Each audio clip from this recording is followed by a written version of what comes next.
Assalamualaikum warahmatullahi wabarakatuh. Alhamdulillahi rabbil alamin wassalatu wassalamu ala asyrafil anbiya'i wal mursalin habibina maulana Muhammadin wa ala alihi wa sahbihi ajma'in. Man yahdillah fala mudilla lah wa man yudlil fala hadiyalah.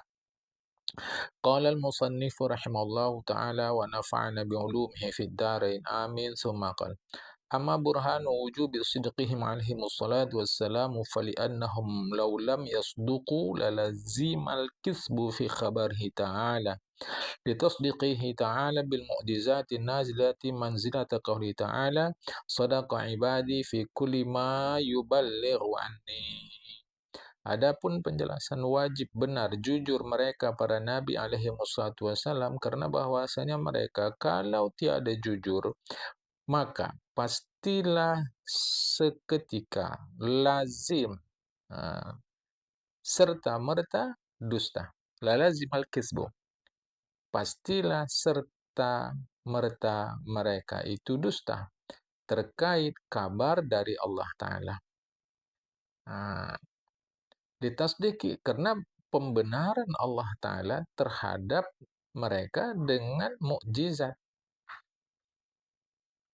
Jadi wajibnya mereka benar. Kalau mereka tidak benar, tidak jujur, pastilah mereka itu lalazimal kizbu. Pastilah mereka itu dusta terkait kabar yang mereka sampaikan daripada Allah Ta'ala.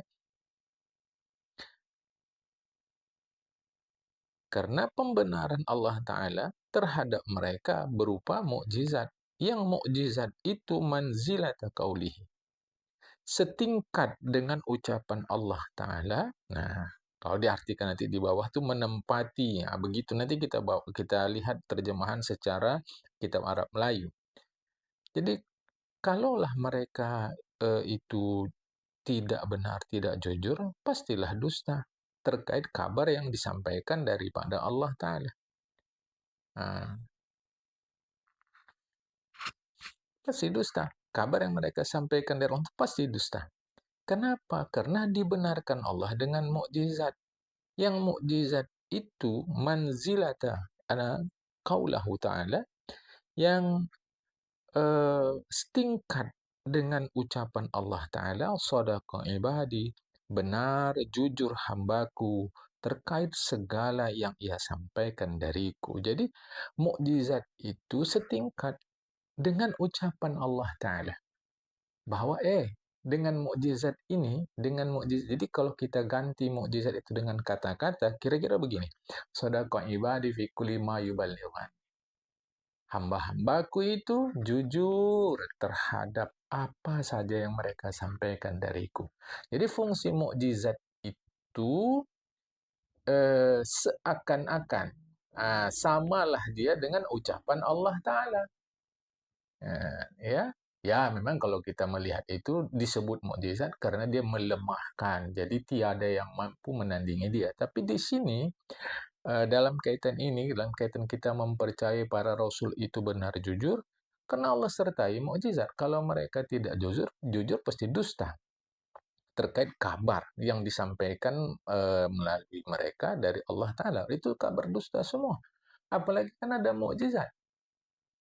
Nah, yang mukjizat itu seakan-akan setara dengan kalimat Allah Ta'ala, benar hambaku terkait apa saja yang sampaikan dariku. Benar dustanya, kan berarti gitu. Padahal itu dusta. Nah, lebih parah lagi, kalaulah para nabi itu dusta, maka Allah dengan sendirinya dusta. Ini menunjukkan mustahil. Baik, kita lihat. Adapun dalil wajib benar mereka itu alaihi wassalam, maka karena bahwasanya sekalian mereka itu, jikalau tiada benar mereka itu, niscaya lazimlah dusta. Pastilah dusta, otomatislah dusta, serta mertalah dusta pada kabar Allah Ta'ala. Pasti dusta, kalau tidak benar pasti dusta. Apalagi karena membenarkan Allah Ta'ala bagi mereka itu dengan mukjizat yang diturunkan pada mereka itu. Mukjizat itu pada menempati, maksudnya pada menempati seakan-akan mukjizat itu adalah kata Allah Ta'ala. Firman Allah Ta'ala, telah benar hambaku pada tiap-tiap apa yang barang yang menyampaikan dia daripadaku. Jadi Nabi Muhammad, Nabi Isa, Nabi Musa, sampai ke atas itu pendusta. Karena yang disampaikan adalah dusta. Dan Allah menguatkan pula kedustaan itu karena didukung oleh mukjizat. Berarti Allah dusta juga. Kacau. Ini mustahil ya. Bermula inilah dalil bagi sekalian Rasul alaihimussalam pada dakwah, pada pengakuan mereka itu bahwa mereka akan pada pengakuan mereka itu akan risalah, akan pesan, akan surat sebagai pesuruh daripada Tuhan mereka itu. Dan pada barang yang menyampaikan mereka itu akan dia kemudian daripada risalah kepada makhluk. Jadi kita membenarkan para rasul dapat risalah dan membenarkan mereka menyampaikannya kepada makhluk. Dalilnya ini, ya. Dan hasil dalilnya, maksudnya hasil ringkasnya dalil ini bahwasanya sekalian mukjizat yang menjadikan Allah Ta'ala akan dia mukjizat itu atas tangannya, atas kekuasaannya, kuasa siapa? Sekalian Rasulnya. Mukjizat itu yaitu pekerjaan yang menyalahi adat, yang menyelisih adat. Pada saat mukjizat itu, pada saat yang sama beserta, sekaligus mereka para Rasul itu mengakui sebagai pesuruh. Serta pada detik yang sama. Jadi mukjizat itu besertaan dengan pengakuan mereka sebagai Rasul. Kalau Rasulullah Muhammad SAW sepanjang hidupnya 23 tahun. Nah, di situ pada masa itulah mukjizat yang lebih meyakinkan kita lagi tiada dapat melintang, merintang, menghalang, melawan akan dia mukjizat itu. Bahwa mukjizat itu turun ia daripada Allah Ta'ala. Berdiri arti berdiri, menempati ia, berfungsi ia, menempati bagaikan. Berdiri ia, berfungsi ia, menempati bagaikan. Jadi kalau bahasa kita sekarang, berfungsi ia mukjizat bagaikan katanya ucapan Allah Ta'ala. Jadi kalau andai-andai kita mau ganti mukjizat itu, apa mukjizat Rasulullah? Nah, maka mukjizat itu dia adalah kata-kata, maka ucapan Allah Ta'ala begini. Benarlah hambaku pada tiap-tiap segala yang barang yang menyampaikan dia daripada aku. Tuh. Maka jikalau harus boleh dusta pada hak pada diri sekalian Rasul, niscaya harus boleh pula dusta pada hak pada diri Allah Ta'ala. Hak itu diri. Jadi kalau para Rasul dusta, boleh mereka berdusta, maka Allah berarti berdusta. Karena apa? Karena membenarkan yang dusta itu dusta pula. Nah, karena membenarkan yang dusta, itu dusta pula. Oh ya benar dia, padahal dia dusta. Maka kita yang membenarkan yang berdusta pun dia dusta pula lah. Seperti dia sama. Nah, si A berdusta, si B mengatakan, oh benar si A. Berarti si B pun dusta pula. Maka Rasulullah Muhammad sampai ke atas, bila kita katakan satu saja dari para Rasul itu dusta, berarti Allah dusta juga. Itu mustahil. Karena bahwasanya dusta atas Allah Ta'ala itu satu sifat kekurangan, kecelaan, kehinaan, dan maksudnya Allah Ta'ala daripada kekurangan. Ya. Di antaranya apalah? Mukjizat itu syahdan, dan tercapai pekerjaan yang menyalahi adat itu perbuatan. Ada kalanya perbuatan, seperti terpancar air daripada antara anak tangan, anak atau jari jemari. Anak tangan itu jari jemari penghulu kita, Nabi kita Muhammad sallallahu alaihi wasallam. Penghulu kita Nabi sallallahu. Tercapai pula dengan ketiadaan perbuatan. Adakah dengan perbuatan aksi, ada kalanya bukan aksinya, seperti tiada menghanguskan api pada Nabi Allah Ibrahim alaihissalam tatkala ditununya, artinya dibakar, ditunu tu dibakar. Nya Nabi Ibrahim oleh Namrud, kadang Namruz alaihi laknatullah. Ya, itu diantaranya. Dengan aksi Rasulullah mengeluarkan air, yang bukan dengan aksi dia terkena seperti Nabi Allah Ibrahim. Terkait Nabi Allah Ibrahim, mari kita lihat. Kata setengah ulama, jikalau tiada mengiringi Allah Ta'ala dengan katanya, wassalamun ala Ibrahim. Jadi kata ulama, dalam ayat itu, kan kita dapat informasi, Nabi Allah Ibrahim dibakar oleh Namrus. Dalam rangkaian ayat itu surah Anbiya, surah 21 ayat 69, Kan Allah infokan kepada kita. Bismillahirrahmanirrahim. Qulna ya naru kuni bardan wa salaman ala Ibrahim. Kan berfirman, bertitah kata Allah, hai api dinginlah, dan jadikanlah keselamatan kepada Ibrahim. Ya, kata Allah, dititah Allah kepada api, hai api dingin kau. Jadilah kau sebagai keselamatan bagi Nabi Allah Ibrahim. Nah, dikata setengah ulama dalam ayat itu, wassalamun ala Ibrahim. Ini kutipan tidak langsung. Kalau langsung kan dia wassalaman. Sejahtera atas Nabi Ibrahim. Niscaya kalau tidak Allah iringkan dengan salaman, niscaya nak mati Nabi Allah Ibrahim di dalam api daripada kesujukan. Karena seperti firman Allah Ta'ala ini, lihat ya naru kuni bardan. Wahai api, titah Allah, dingin kau. Kalau tidak diiringkan Allah wasalaman,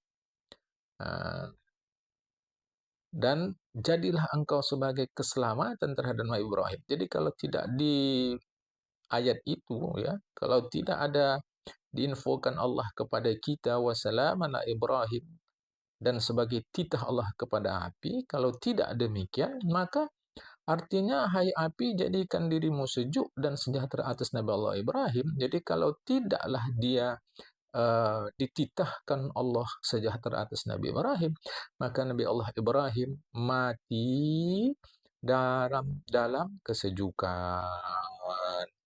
Ya, wahai api, sejuk kau. Titik, andai kata titah Allah begitu saja, Nabi Ibrahim mati kesejukan, mati kedinginan. Ya, maka Allah rangkailah dia. Wassalaman ala Ibrahim. Baik.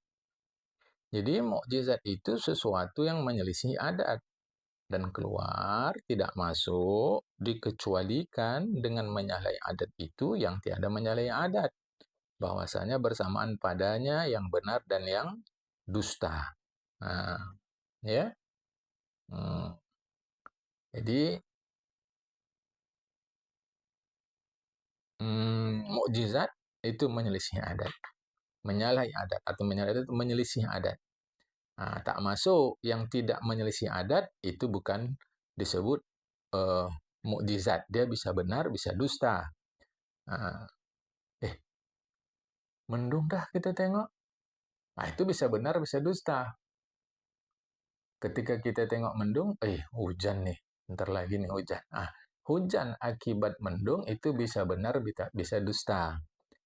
Itu kan adat saja. Kalau ini menyelisih adat. Jadi mukjizat itu menyelisih adat, menyelisih kebiasaan. Yang lain pun begitu. Ya, ramai orang kita tengok. Kalau ramai orang ini biasanya ini ramai yang membeli. Bisa benar, bisa tidak. Ya, setengah daripada di antara yang menyelisihi adat, di luar adat itu sihir, balik mata itu akrobat, dan lain daripada keduanya. Itu menyelisih adat. Dan keluar dengan beserta dakwah pesuruh itu, kan tadi mukjizat itu pada mukjizat itu pengiring terhadap pengakuan seorang sebagai pesuruh Allah, sebagai Rasulullah. Apa? Nih ada mukjizatnya. Ada yang tak masuk begitu, yaitu barang yang tiada beserta yang dakwah pesuruh. Ada juga peristiwa luar biasa menyelisih adat, tapi bukan sebagai penyerta terhadap pengakuan sebagai Rasul. Seperti irhas. Apa irhas? Yaitu pekerjaan segala hal yang menyalahi adat, yang adat itu, yang nyata iya pada Nabi sebelum lagi jadi Rasul. Seperti nyata pada penghulu kita Nabi Muhammad SAW tatkala kecil, ia daripada memayungi akan dia oleh awan.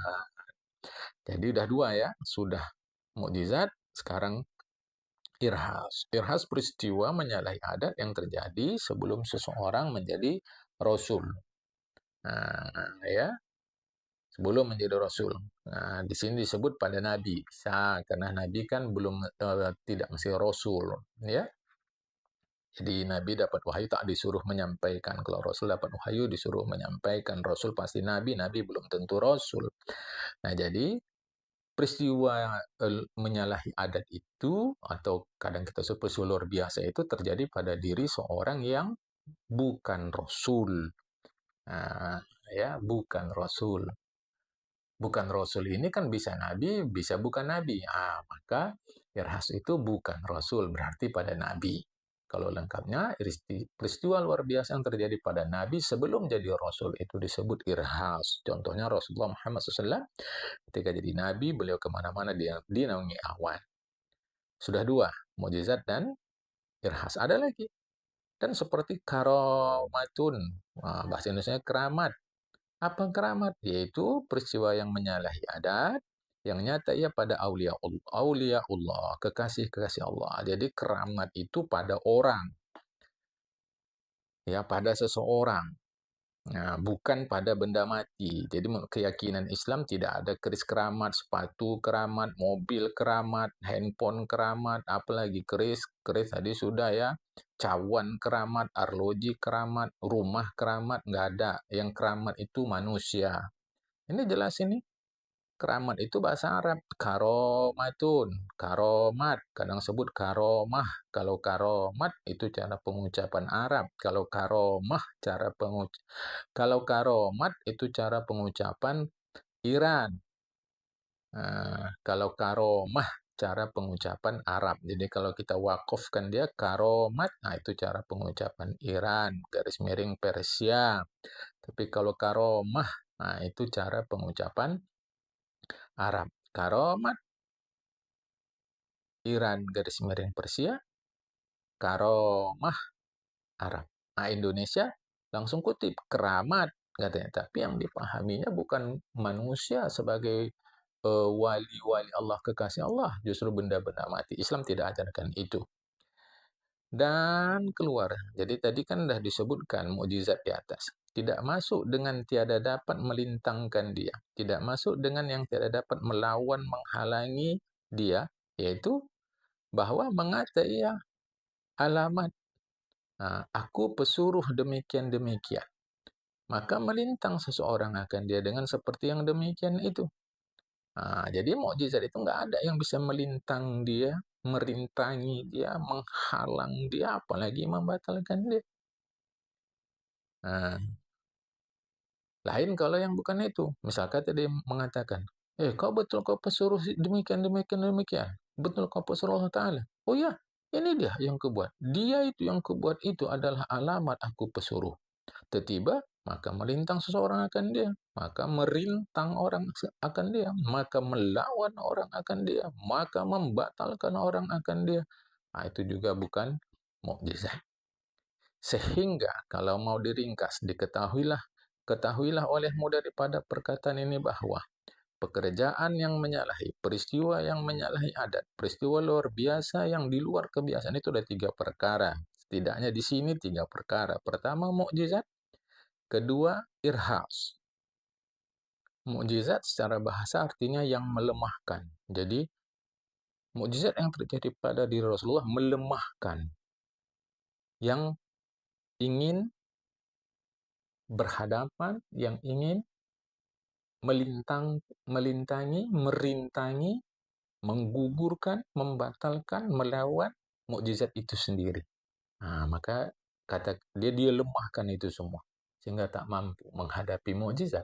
Maka disebut dia mukjizat melemahkan. Sedangkan irhas secara bahasa Arab artinya tawakku'at, tanabbu'at. Irhas, tawakku'atun, tanabbu'atun, muasyarat artinya perakiraan, prediksi, indikator. Itu secara bahasa ya. Itu menunjukkan ada indikasi mereka akan diangkat jadi Rasul. Kira-kira begitu ya.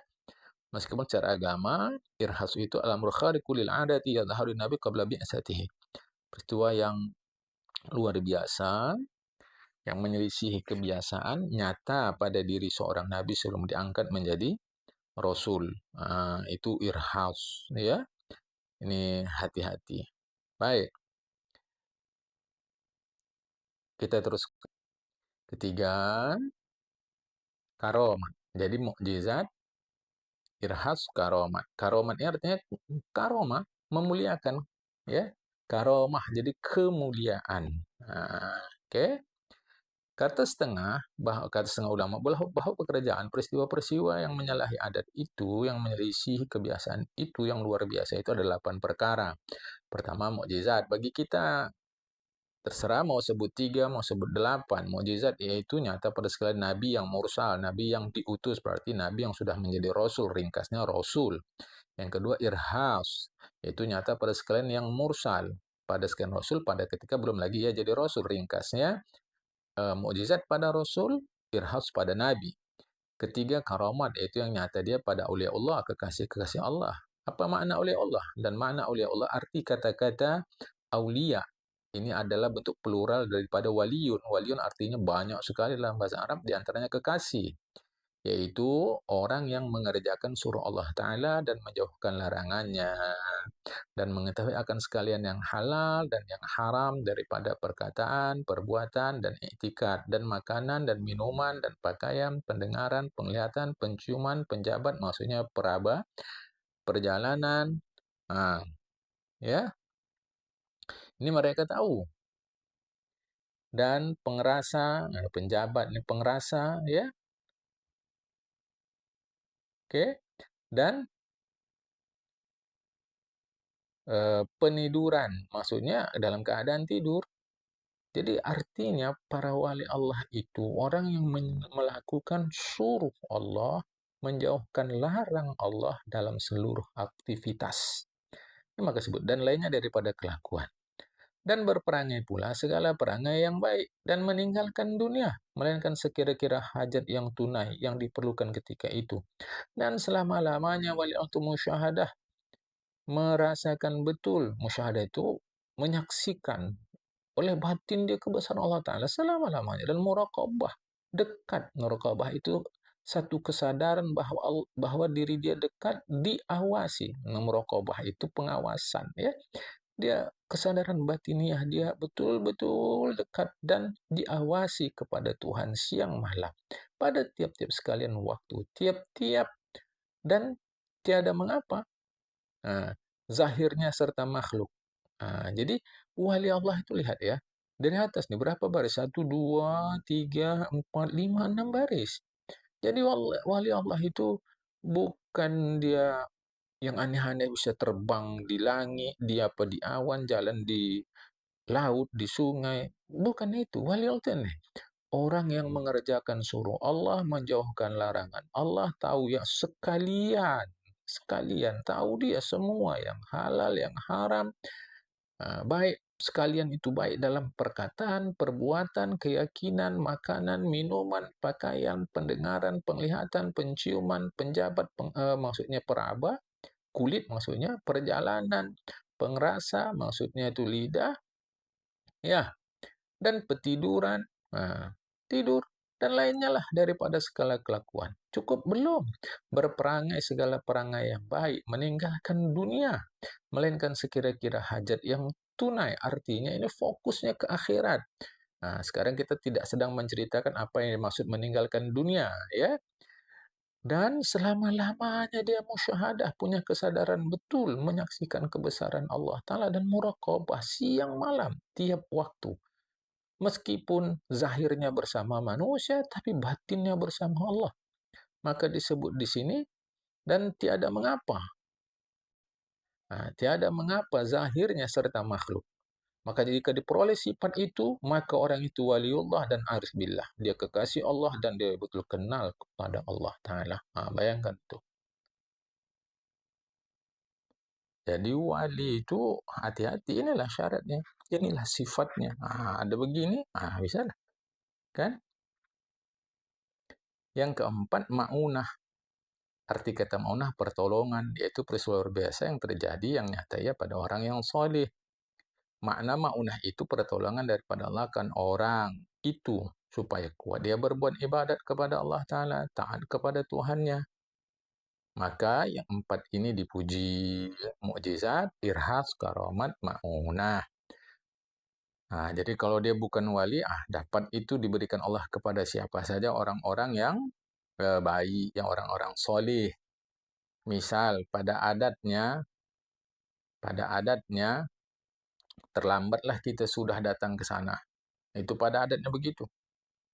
Apalagi udah lewat seperempat jam. Tapi alhamdulillah di tengah jalan kita ditolong oleh Allah. Karena kalau terlambat risikonya besar. Entah bisa-bisa misalkan terkait pekerjaan atau apalah ya. Atau dia petugas pemadam kebakaran. Pada adat ini terlambat. Bagaimanapun ini terlambat pada adatnya. Tapi rupanya waktu mobil pemadam kebakaran tadi di jalan lancar pula, lancar memadamkan api tadi. Itu pertolongan Allah kepada orang soleh. Solehkah? Soleh mereka. Jadi pertolongan itu supaya kuat ibadat. Jangan sudah dilancarkan Allah begini, malas ibadat. Itu maunah ya. Yang kelima, sihir, yaitu yang nyata pada orang yang mengamalkan ilmu sihir. Yang keenam, istidraj. Istidraj ini tenggelam dalam nikmat. Istidraj itu tenggelam dalam nikmat. Perumpamannya macam labirin. Kalau kita masuk labirin, ujung tak tahu kemana pangkal sudah lewat.